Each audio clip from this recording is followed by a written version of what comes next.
বাংলাদেশকে নিয়ে নতুন করে ষড়যন্ত্র চক্রান্ত শুরু হয়েছে। আমরা তত্ত্বাবধায়ক সরকারের নিকট অনুরোধ জানাচ্ছি, তত্ত্বাবধায়ক সরকার যদি ব্যর্থ হয় তাহলে গণতান্ত্রিক প্রক্রিয়া ব্যর্থ হবে। যেহেতু এদের একটা নির্দিষ্ট সময়ের জন্য দেওয়া হয়েছে, অবিলম্বে রোডম্যাপ গঠন করে নির্বাচনের তারিখ ঘোষণা করে জনগণের ভোটের অধিকার নিশ্চিত করে ভোটের তারিখ ঘোষণা করে নির্বাচিত জনপ্রতিনিধির হাতে ক্ষমতা হস্তান্তর করার দায়িত্ব হচ্ছে আপনাদের। ইতিমধ্যে নানান সমস্যা দেখা দিয়েছে, আমরা কিন্তু সম্মিলিতভাবে আপনাদেরকে সাহায্য সহযোগিতা করেছি এবং আমরা অব্যাহতভাবে সাহায্য সহযোগিতা করে যাব, সেটা আমাদের প্রতিশ্রুতি। কিন্তু আপনাদের রোডম্যাপ ঘোষণা করতে হবে কতদিন মধ্যে নির্বাচন হবে। আর যদি নির্বাচন হয়, বাংলাদেশকে নিয়ে ষড়যন্ত্র শুরু হয়েছে, অনেক অনিশ্চয়তার মধ্যে দেশ চলছে এবং অনিশ্চয়তার মধ্যে দেশ চলতে পারে না। তাই আমরা অনুরোধ করব, অবিলম্বে একটি রোডম্যাপ মাধ্যমে নির্বাচনের তারিখ ঘোষণা করুন এবং বিগত দিনে যারা খুন, গুম, হত্যা এবং বাংলাদেশের টাকা লুণ্ঠন করে বিভিন্ন প্রচার করেছে তাদের তালিকা বাংলাদেশের সকল মিডিয়াতে প্রকাশ করুন।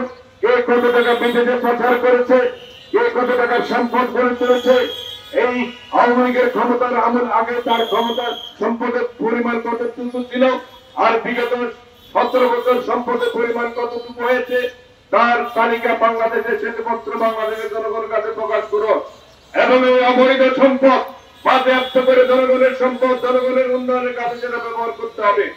কারণ 6 মাস 1 বছর জেল খেটে আমরা হাসতে হাসতে বাইরে যাবে, আমার মালা দিলে এই অবস্থায় বাংলাদেশের জনগণ কোনো অবস্থাতে মেনে নিবে না।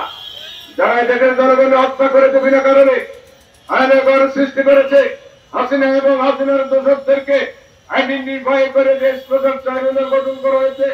অবিলম্বে ট্রাইব্যুনালের কার্যকরী ব্যবস্থা গ্রহণ করে এই সমস্ত অপরাধীদেরকে বাংলাদেশের আইন অনুযায়ী সর্বোচ্চ শাস্তি দেওয়ার আহ্বান জানাচ্ছি।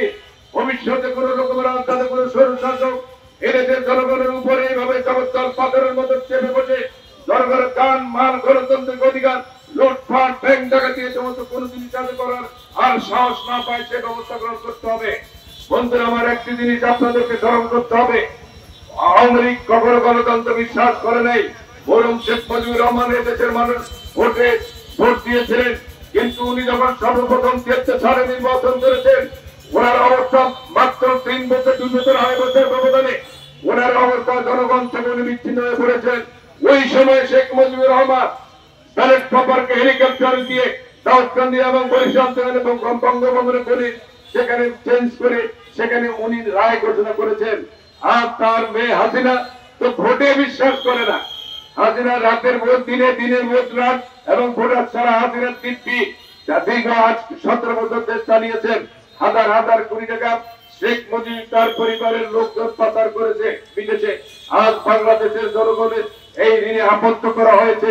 ওইখানে বসে বাংলাদেশের এই স্বাধীন সার্বভৌম একটি রাষ্ট্র, সেই রাষ্ট্রের জনগণকে অপহরণ করে নিয়ে আয়না করে 10 বছর 12 বছর পর্যন্ত রাখা হয়েছে। হাজার হাজার নেতা কর্মীকে হত্যা করা হয়েছে।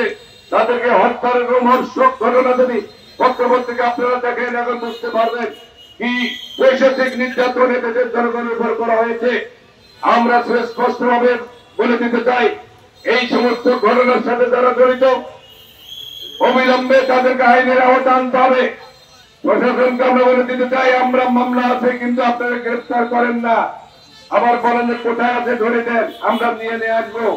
আপনাদের ধরা লাগবে না, আমরা ইচ্ছা করে ধরতে পারি, কিন্তু আইনের প্রতি সন্ত্রাসী তত্ত্বাবধায়ক সরকারকে আমরা বেকাতে ফেলতে চাই না। কিন্তু যারা বাংলাদেশের মানুষকে অপরাধ বিনা কারণে হত্যা করেছে, বিনা কারণে খুন করা হয়েছে, এদেরকে কখনো ক্ষমা করা হবে না।